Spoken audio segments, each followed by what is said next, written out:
clip on takedowns. Takedowns are very important. If you can hit the person with the ground, you can have quite an effect and get yourself away and out of a lot of trouble. You do have to realize that some of the most common deaths in a street situation is someone falling and hitting their back of their head. It's usually a punch that knocks them down, they fall backwards. So when you put someone on the ground, if they impact the back of their head, you are responsible for it. There's lots of good tapes and DVDs out there on takedowns. The very best one I've ever found is by Scott Sonnen, Immovable Object, Unstoppable Force. And second best would be Tim Cartmill's Effortless Combat Throws, both the book and the DVD. All of them have the same type of principles. I use maybe a little different terms.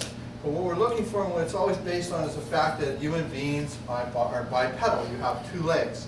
So as long as they're standing, they only have two braces. And if Adam just takes any stance at all, what you've got is you've got a line between his feet. And this is a technique we've used, and Scott Sonnen uses this term. If you draw a line between his feet, you take a line straight out perpendicular to it, you get what Scott Sonnen refers to as the triangle point. We refer to it as a major void. There's a major void in the front and a major void in the back.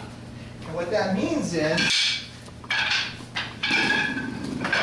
as long as Adam doesn't shift his feet, he's unbalanced in that direction, and he's unbalanced in this direction. That's the major voids. Okay, we're going to get the minor voids and what we call empty air or upper voids in a minute. What I need to do is take advantage of those voids, and I'm going to work on some very simple principles. I am going to take his balance. Very hard to throw a balanced individual. Okay, in Weijiru we tend to take it through a striking of some form. Okay.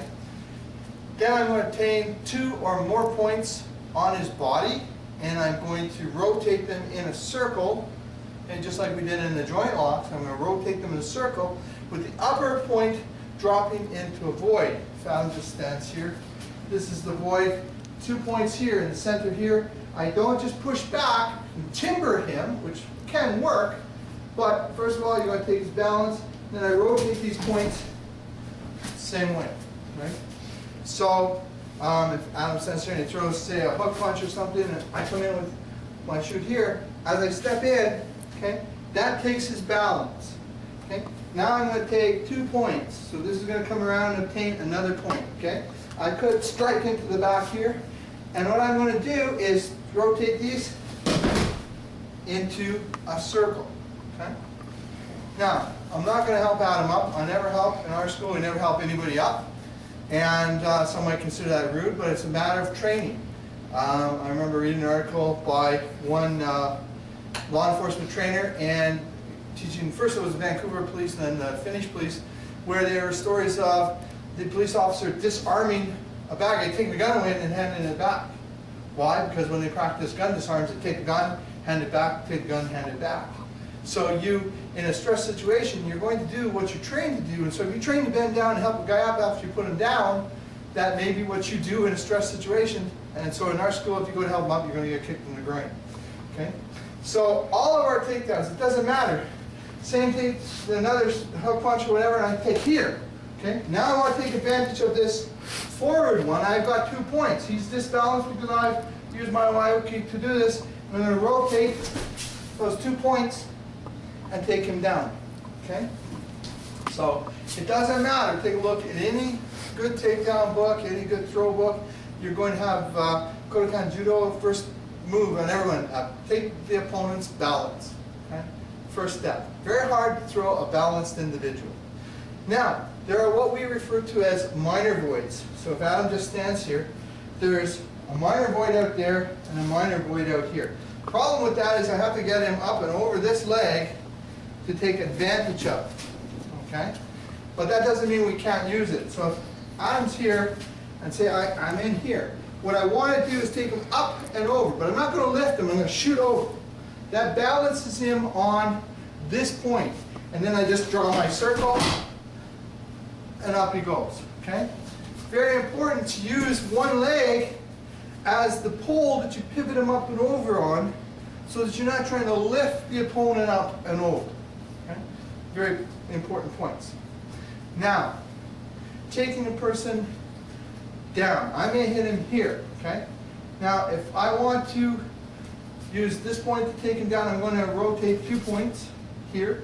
But what I want to do is move him in a direction. If I push him in a direction he's braced, he won't move. If I point to what we would call an upper void or an empty space here, much easier. Same as if I want to take his elbow here, control.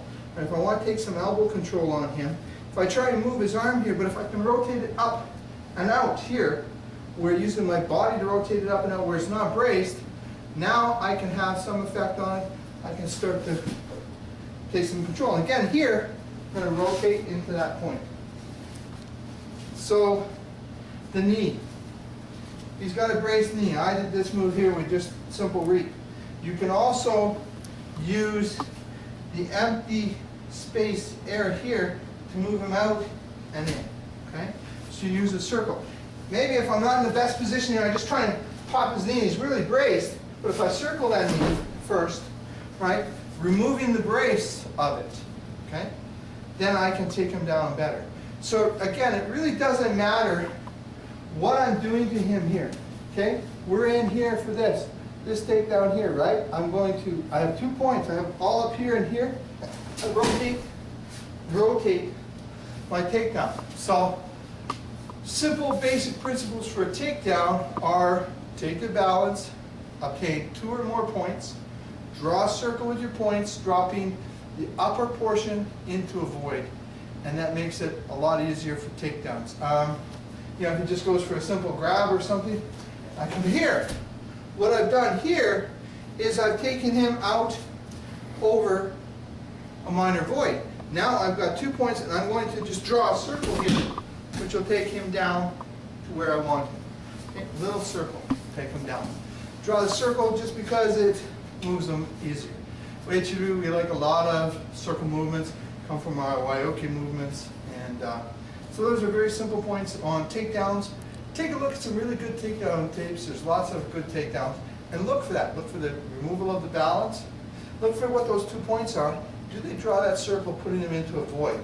The ones where you see no struggle or effort on the person's part are the ones that you'll see all of those.